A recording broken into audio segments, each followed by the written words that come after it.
Hello, you're watching World Talks on TVP World. My name is Sasha Farbach. Now, Warsaw is about to launch a 12-month pilot program limiting nighttime alcohol sales in 2 city districts. So among the points is to reduce alcohol-related problems and make streets safer. We're now joined by Śpiewak, president of Safe Poland Foundation, to discuss this pilot and the broader issue of the restrictions. Thanks so much for coming by to the studio. Good morning. Thank you for having me. So also a point I want to make, you were there at this council session, so I think you can give us how that mood was. But basically, do you think the ban, let's just start what we have now, it's quite new in Warsaw, but it's just 2 districts. So Yes. How effective can that be? Not very effective, actually. We can see that in Poland around 200 communities already have this kind of ban.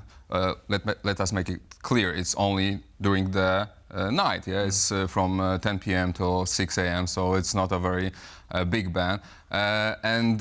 You know, just 2 districts. It's a good start, but for us, it's not enough. Okay. You're saying it's not enough, and you mentioned some of those other cities. We've had similar things. As you said, it's not a complete ban, right? Yeah. This is let's address that, right? So it's from a certain part of night till 6 a.m. This has met with already certain success in Kraków, I believe. Oh, most of the big Polish cities have this kind of regulation, and they are very happy about it. You know, like the statistics shows that crime drops. Basically, people in the hospital can now, you know, access freely, help, because during the weekends, most of the, people who are going to hospital are people who, did something to themselves because of alcohol. So we have a very big problem with alcohol. We are, in Polish society, and we need to do something about it. And this is just one of the ways to somehow, limit this problem. We drink more alcohol than we did in the 90s.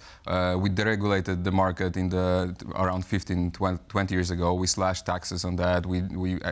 There are many places where you can buy alcohol basically 24/7, and the alcohol is very accessible. It's cheap. It's being advertised everywhere. So we need to do something about it to make our cities and our communities more safe, and just to save resources, because we spend resources on basically on drunkards, and they are starting fights. They are committing most of the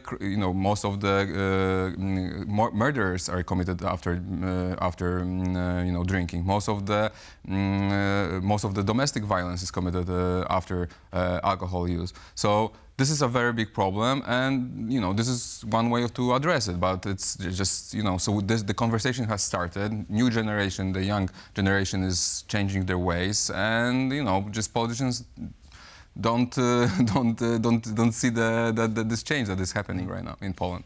2 things you mentioned also. There are other cities, and I think it goes on beyond that. It goes in Gdańsk as well, Bydgoszcz as well. So it's not just. But so why has this conversation taken so long to take form and actual results in some way in Warsaw? What was behind that? It's very strange. We don't understand that, especially that Warsaw government is run by the Civic Platform, which is running obviously is the ruling party in Poland, and the chief of the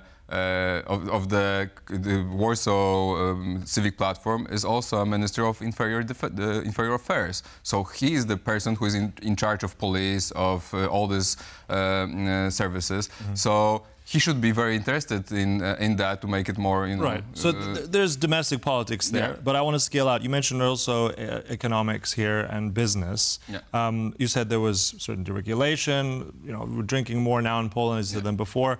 But at the same time, how do you respond to those who say that small shops, gas and petrol stations, small businesses will lose out because of this? It's obviously it's a cost, but there's around 300 places like this in Warsaw, and they will have to be closed up. But there is a choice to be made. There is this bigger good, which is the community safety of the community, and there is this private enterprise which are basically profiting from a disease, which is alcoholism. And I don't see any reason why we should support this kind of businesses to, to thrive in Warsaw. And if you live nearby this kind of place, which is open 24 hours, and during the night, especially during the summer, it's horrible. It's really hard to sleep. It's really hard to, to feel safe when you come back to from work. Why we should put their interests above the interests of most of the people. Mm-hmm. But at the same time, you mentioned these kind of complaints. I mean, you could have the same at certain clubs or bars or restaurants. So why just limit this restriction on this? I mean, there's some of those same problems. Yes, that's true. But the rationale is that when you drink alcohol in a restaurant or in a bar, there is somebody who is in charge of this place, who is taking responsibility. And when you have this kind of shops, there is nobody to take the responsibility for. So when we have these very limited resources, especially we have very big problems in Poland and in Warsaw, especially when it comes to police vacancies. We lack around 2,500 police officers in Warsaw alone, which is a huge problem. So if you have so scarce resources, you should, adjust the policies just to make it, more efficient. So the clubs and restaurants, they are also making lots of problems, but not as much as the shops, the liquor shops that are open the whole night. Mm-hmm, okay. Also, I think during the session, I have information here that people were shouting the whole city to this ban, right? So, but okay, that was one session and people there, but at the same time, where does the public stand in your conversations? I mean, do they have the support of this? Yes. I mean, what's public opinion? It's a big change, I think, in the Polish society, but the public opinion polls that were conducted in Warsaw show that around 65% of people in Warsaw support this kind of ban. And when there were public, consultations, hearings during the last year, around 80% of people who participate in these hearings supported this ban. So we know that the majority of people in Warsaw support this kind of ban, and so why don't just do it what the people want? This is part of democracy, and I see this as a part. When this is kind of it shows how oligarchic politics in Poland are. There are interests of small number of these enterprises who run these liquor stores. There's this alcoholic lobby, as we call it, and they have their they are winning this debate, and I think I think that people are just mad about it, that just the lobbies, this kind of lobby is above the people's will. Mm-hmm. So there are different factors. One thing I do want to ask you, I mean, some might step forward and say this is infringing on freedom. It's treating adults as everyone as potential addicts here. How do you respond to that? Yeah. It's basically most of the people are, this is a liberty, obviously, a liberty to drink, liberty to buy alcohol, obviously, it's an individual choice. But, most of the people use this liberty in a very respectable, responsible way.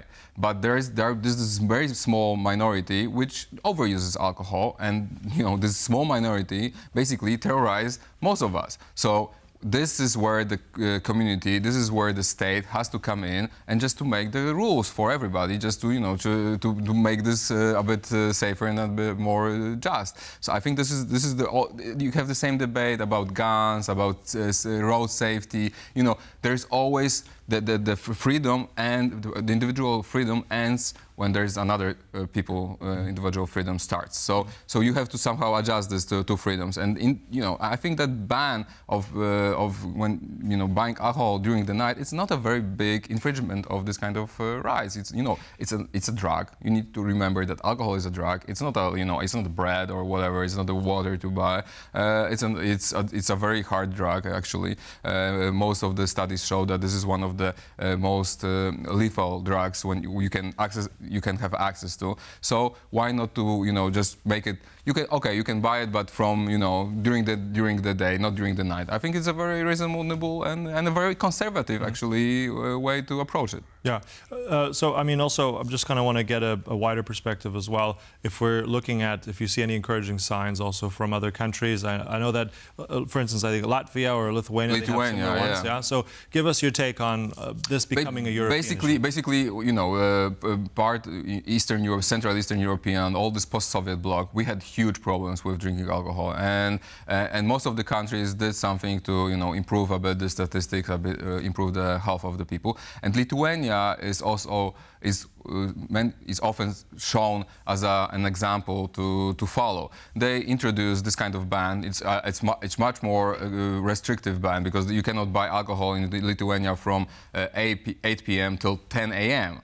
and they banned all alcohol advertisements as well. So and they have very good results. And so we look when we want to have, you know, some kind of inspiration, we look for Lithuania. Mm-hmm. Okay. So I mean, this is just a pilot program at the moment, but do you see this scaling out if we're looking at a year into the future, or do you? Yeah, I think that the change in the attitude of people is huge. When we started this conversation 3 years ago, we were basically treated as lunatics, as Puritans, you know, as basically as fanatics. And right now is becoming a mainstream position. So when you can campaign on, and you can have, you know, politicians wants to be, you know, part of it, because they see that the support is there and they can gain votes, which is a great big change that we want to live in a more sober, healthy way. And this huge transformation is underway. Young people started it, and I think that the older people are, you know, following, and hopefully politicians will follow as well.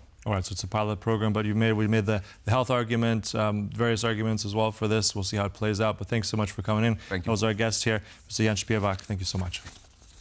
And thank you for watching. That concludes World Talks, but there's much more coming up right here. So stay tuned to TVP World. Goodbye.